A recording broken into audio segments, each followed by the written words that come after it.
क्या डराते हो? क्या इतना ज्ञान देते हो संतों को? ये मत पहनना, ऐसे मत चलना, ये मत बोलना। सिनेमा हॉल में अगर आपको कोई देख लिया तो क्या बोलेगा?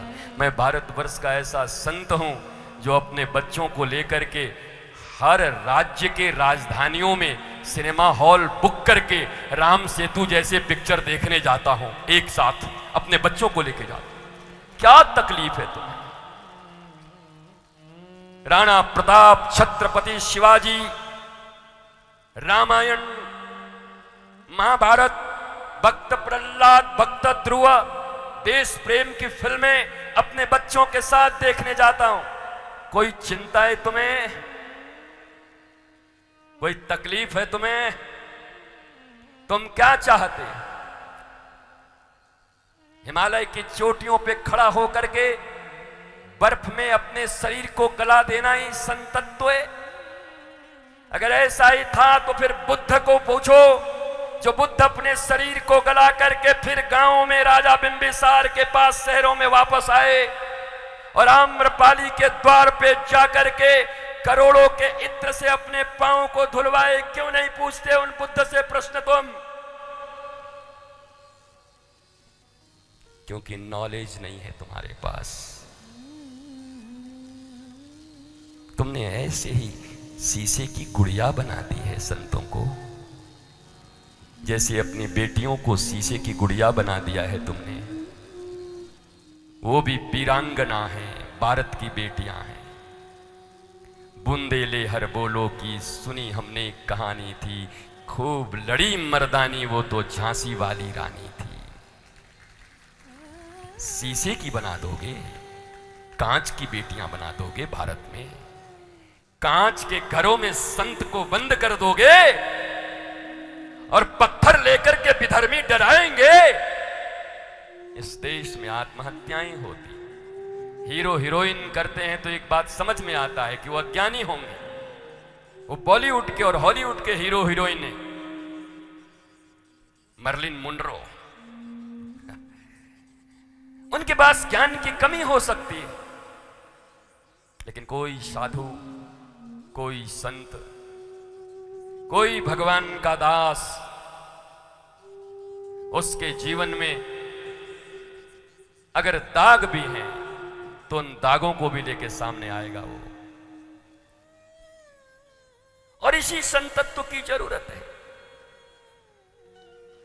तुम जैसे सो कॉल्ड दिन भर में 20 बार अंडे खाने वाले, शराब पीने वाले लोग, सड़क पर जाते बहु बेटियों को अपनी कामना और वासना की निगाह से देखने वाले लोग, तुम ये डिसाइड करोगे कि संत को क्या करना चाहिए?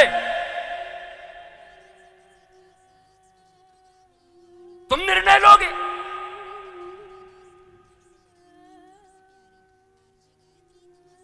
हंस अकेला, हंस अकेला, गुरु की करनी गुरु समझिएगा, चेला की करनी चेला।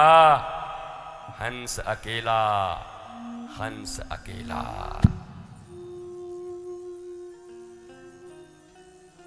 लोग पूछते हैं मुझसे, पत्रकारों ने सैकड़ों बार सवाल पूछा है, बड़े बड़े नेशनल मीडिया के लोग, कि आप बॉलीवुड के ऊपर बोलते हो। मैं सारे बॉलीवुड को कभी खराब नहीं बोलता। बॉलीवुड बहुत अच्छी है, उन्होंने बहुत अच्छी फिल्में दी हैं, संपूर्ण रामायण दिखाया है, बच्चों को राम से परिचित करा दिया जो कभी नहीं देखते, महाभारत से परिचित करा दिया। अच्छी चीजें भी होती हैं पर बुरी भी होती हैं।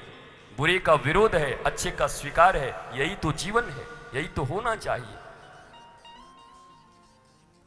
पूछते हैं तो आपके भी एक साधु नाम लेते हैं, गिरिजी जी महाराज का, उनके बारे में आपका क्या कहना है कि अगर उनको उनके शिष्य ने मारा तो गुरु शिष्य परंपरा कलंकित हुई कि नहीं? और अगर उन्होंने आत्महत्या की तो क्या कोई संत आत्महत्या कर सकता है? यह प्रश्न सैकड़ों बार पूछा गया है मुझसे। मैं भी इसी बात को कहता हूं कि इस दुनिया में गुरु शिष्य की परंपरा कोई पहली बार थोड़ी ऐसी की कलंकित हो रही है, अनादिकाल से हो रही है, कोई आज से हो रहा है। रामायण पढ़ लो, सतयुग में चले जाओ, कई बार लोभी ढोंगी कुकर्मी शिष्य बनकर के अपने गुरु का शोषण करने जाते। पर मेरा ऐसा मानना है कि प्रत्येक संत को और भारतीय सनातन परंपरा के मनीषी को विश्वामित्र की तरह होना चाहिए। जीवन में कोई कलंक और दाग भी लग जाए तो फिर बाहर निकलना चाहिए। एक बार कोई मेनका आ जाए और दूसरी बार कोई रंभा आए तो फिर रंभा को पत्थर बना करके अर्थात अपनी निष्णात विद्वता के बल पर दुनिया ही नहीं दुनिया बनाने वाले श्री राम को भी ज्ञान देने के लिए आ जाए, वो विश्वामित्र हैं। हमारी सनातन परंपरा ये है, पर डराया जा रहा है, मिटाया जा रहा है। कोई आ रहा है कह रहा तो बता दीजिएगा, महाराज जी को हम बता दे रहे हैं। क्या बता दोगे? क्या कर दोगे? क्या कर लोगे? 60-70 साल की जिंदगी सबकी है, और मैं सिर्फ इतना जानता हूं कि इस दुनिया में तुम्हें 2 जगह अच्छे रहने हैं, एक परमात्मा की निगाह में और एक अपनी निगाह में। सारी दुनिया कुछ कहती रहे, कोई फर्क नहीं पड़ता।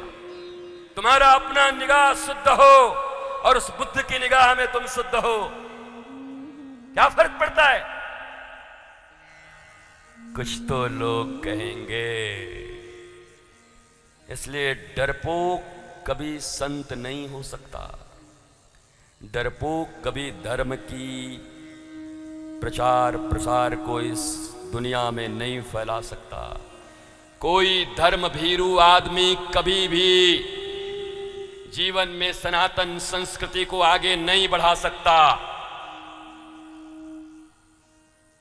संत और महात्मा का अर्थ ही है जो जीवन के इसी क्षण को अंतिम क्षण समझता है। तुम क्या सोचते हो? मैं 70 साल जीने के लिए सोचता हूं, मैं 90 साल जीने के लिए सोचता हूं, मैं 100 साल जीने के लिए सोचता हूं। मुझे तो लगता है कि मेरे जीवन की बस ये विश्राम कथा है, ये अंतिम कथा है। इसलिए दिल लगाकर करता हूं, पता नहीं कहां पर श्वास परमात्मा ऊपर बुला ले। तुम क्या सोचते हो? कोई प्लानिंग बना के काम कर रहे हैं 20 साल के लिए, 30 साल के लिए? हर क्षण हर पल अंतिम है। इसलिए दिल लगा के बोलता हूं, पूरा हृदय लगा के बोलता हूं। क्यों? बोला अंतिम क्षण है, अंतिम कथा है, न जाने फिर कहां मुलाकात होगी। किसको पता है? कौन जानता है? तुम लोग शायद अमर हो के आए हो, इसलिए लोगों से सास बहू से दुश्मनियां रखते हो, जेठ जेठानियों से कड़कड़ाते रहते हो, कुटकुटाते रहते हो, उसको गालियां देते रहते हो, मरे रहते हो। कितना कमा के टांग के ले जाओगे? अपनी ऐसी कोई चिंता नहीं है। हर समय अंतिम समय, हर पल अंतिम पल।